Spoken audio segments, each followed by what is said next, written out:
రాష్ట్రంలో కాంగ్రెస్ ప్రభుత్వం ఏడాదైనా ఉండేలా కనిపించడం లేదని భారాస అధినేత మాజీ సీఎం కేసీఆర్ అన్నారు.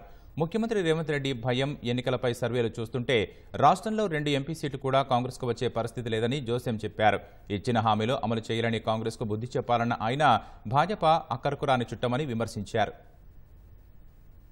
సార్వత్రిక ఎన్నికల ప్రచారంలో భాగంగా సంగారెడ్డి జిల్లా సుల్తాన్పూర్లో జరిగిన భారస ప్రజా ఆశీర్వాద సభకు భారస అధినేత కేసీఆర్ హాజరయ్యారు. కాంగ్రెస్ భాజపాలపై తీవ్ర స్థాయిలో విమర్శలు గుప్పించారు. హైదరాబాద్లో భారస హయాంలో భారీ అంబేద్కర్ విగ్రహం ఏర్పాటు చేస్తే ఆయన జయంతి వేళ ప్రస్తుత పాలకులు కనీసం అక్కడ పుష్పాంజలి ఘటించలేదని మండిపడ్డారు. తాను నిర్మించాననే అంబేద్కర్ విగ్రహం వద్దకు కాంగ్రెస్ నేతలు వెళ్లలేదని ఆరోపించిన కేసీఆర్ భారాస హయాంలో నిర్మించిన సచివాలయంలో ఎలా కూర్చుంటున్నారని ప్రశ్నించారు. రాజకీయాలలో అప్పుడప్పుడు గమ్మత్తుగా గుడ్డి లక్ష్మి వచ్చినట్టు కొంతమంది లిల్లీ పుట్టుగాళ్ళకు కూడా అధికారం వస్తుంది. తెలంగాణ ప్రజల ఆకాంక్షలు, ఆశలు, హక్కులు నెరవేరాలంటే ఖచ్చితంగా PRS బిడ్డలు పార్లమెంట్ లో ఉంటేనే మన హక్కులు, అధికారాలు నెరవేర్తాయి. నేను మీకు మనవి చేస్తా ఉన్నా. 125 ఫీట్ల ఎత్తున ఉండేటువంటి అంబేద్కర్ విగ్రహాన్ని మనం హైదరాబాద్ లో కట్టుకున్నాం. విగ్రహం పెట్టిన తర్వాత జరిగిన తొలి జయంతి ఈ లిల్లీ పుట్టుగాళ్ళ ప్రభుత్వం ఏం చేసింది? అక్కడికి గవర్నమెంట్ పోలే. ఆ మహనీయులంతా హిమాలయ పర్వతం అంతా ఎత్తున్న విగ్రహానికి ఒక పువ్వు పెట్టలే, అంజలి ఘటించలే. దీన్ని ఏమంటారు? అహంకారమా? ఎవరు పెట్టిన విగ్రహమే కదా. రాష్ట్ర సెక్రటేరియట్ కూడా సచివాలయానికి కూడా అంబేద్కర్ మహనీయుని పేరే పెట్టుకున్నాం. విగ్రహం కాడికి పోలే. మరి ఆ సెక్రటేరియట్ ఎందుకు కూర్చుంటున్నారు? సిగ్గు లేకుండా కూర్చుంటున్నారా? అది కూడా అంబేద్కర్ పేరు మీదనే ఉన్నది కదా. యాదగిరి గుట్ట కూడా BRS గవర్నమెంటే కట్టింది. మరి ఆడికి పోయి ఎందుకు మొక్కుతున్నారు? ఎమ్మెల్యేలు ఉండే క్వార్టర్లు కూడా BRS గవర్నమెంటే కట్టింది. గెలిచిన కాంగ్రెస్ ఎమ్మెల్యేలు దానిలో ఎందుకుంటున్నారు? అంటే అన్ని తీసేస్తారా? మిషన్ కాకతీయ చెరువులు బంద్ చేస్తారా? ఏమేం బంద్ చేస్తారు? ఈ లిల్లీ పుట్టుగాలని నేను ఎందుకన్నా అంటే దీనికే అన్నా. అంబేద్కర్ గారిని అవమానిస్తే మనం మౌనం పాటించుదామా? దళిత బంధు పెడితే నోరు మూసుకొని పడిందామా? ఇవాళ వాళ్ళకి సురుకు పెట్టాలి. ఇదే పార్లమెంట్ ఎన్నికల్లో బిడ్డ మీరు మోసం చేస్తే గుద్దితే కింద పడకూడదమనే జవాబు మీరు చెప్పాలని చెప్పి నేను మిమ్మల్ని కోరుతా ఉన్నా.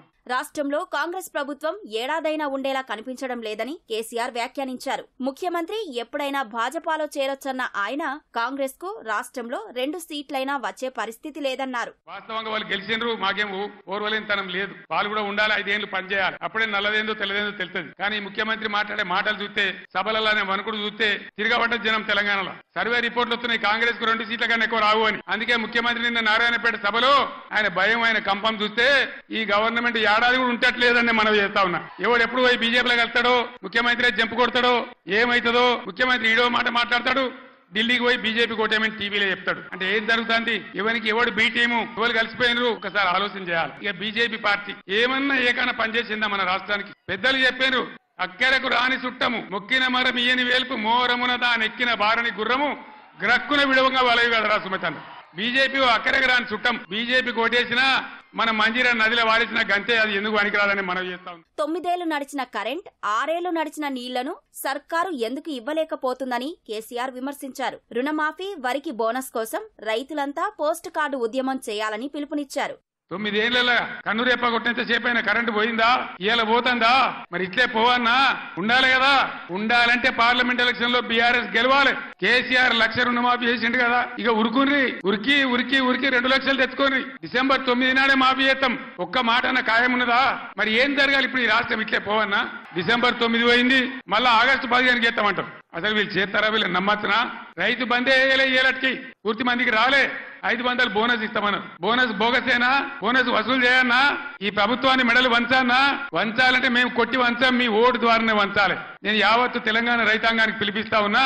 2 లక్షల రుణమాఫీ వెంటనే చేయాలని, ఎండిపోయిన పంటలకు 25,000 నష్టపరిహారం ఇవ్వాలని, ఎకరానికి బోనస్ ఖచ్చితంగా ఇవ్వాలని, వడ్లు వెంటనే కొనుగోలు చేయాలని, రాష్ట్ర వ్యాప్తంగా రైతాంగం పోస్ట్ కార్డు ఉద్యమం మొదలు పెట్టాలని కూడా కోరుతా ఉన్నా. బోనస్ పేరు మీద మీరు తప్పించుకోలేరు. దానికి ఎలక్షన్ కమిషన్ అడ్డం రాదు. మేము కూడా మీద కంప్లైంట్ ఇయ్యము. ఏ రైతుకు ఎంత బాకీ ఉంటారో అంత బోనస్ చిట్టీలు కూడా ఇలా రాసి ఇవ్వండి. మీకు అంత కాదంటే ఎలక్షన్ తెల్లారి ఇవ్వండి. 9 ఏళ్లు నడిచిన కరెంటు ఇయ్యలేదు, 6 ఏళ్లు నడిచిన నల్లా నీళ్లు ఇయ్యలేదు. ఎన్ని మాటలు మాట్లాడిను? కళ్యాణ లక్ష్మి 1 లక్ష రూపాయలు కాదు, తులం బంగారం ఇస్తాం. ఇచ్చిన రాయనన్న ఒకింటికన్నా.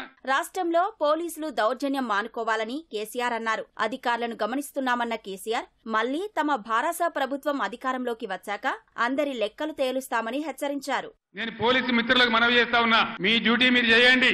10 ఏళ్లు మేము కూడా గవర్నమెంట్ ఉన్నాం. అమాయకులను బెదిరియడం, కొట్టడం, BRS ఫ్లెక్సీలు బికేయడం ఇదా మీ పోలీస్ డ్యూటీ? ఇలా మేము కూడా లెక్క పెడతా ఉన్నాం. ఇప్పటికైనా మీ అరాచకాలు బంద్ చేయండి, జాగ్రత్త. లేకపోతే మళ్ళా గ్యారంటీగా BRS అధికారానికి వస్తుంది. అప్పుడు మీ గతి ఏమైతే ఆలోచన చేసుకోవాలి. 10 ఏళ్ళు మేము ఉన్నామే, 10 ఏళ్ళు నేను ముఖ్యమంత్రిగా ఉన్నానే, ఒక్క రోజన్నా మేము దౌర్జన్యం చేసినామా? మరి ఎందుకు మీడియాలో మితిమీరిన పనులు చేస్తా ఉన్నారు పోలీసులు?